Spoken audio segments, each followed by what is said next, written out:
central Bladen County in southeastern North Carolina until 3:45 p.m. Alright, another one for Bladen. At 3:21 p.m., a severe thunderstorm was located over Ruskin, or near Elizabethtown, moving southeast at 20 miles per hour. Hazard, 60 miles per hour wind gusts and half-dollar-size hail. Source, radar indicated. Impact, minor hail damage to vehicles is possible. Expect wind damage to trees and power lines. County in southeastern North Carolina include Elizabethtown, Ruskin, Bladen Community College, Abbotsford, White Oak, Lagoon, Lisbon, Clarkton, White Lake, Dublin, and Bladen County Hospital.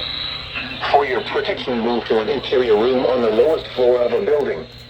Please send your reports of hail and slash or wind damage, including trees or large limbs down, by calling the National Weather Service Office in Wilmington at 1-800-697-3901.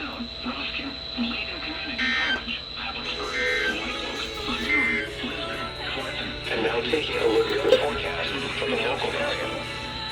Reports of hail and slash or wind damage, including trees or large limbs down, by calling the National Weather Service Office in Wilmington at 1-800. The light stations are probably not going to go off now. Oh, power flickers.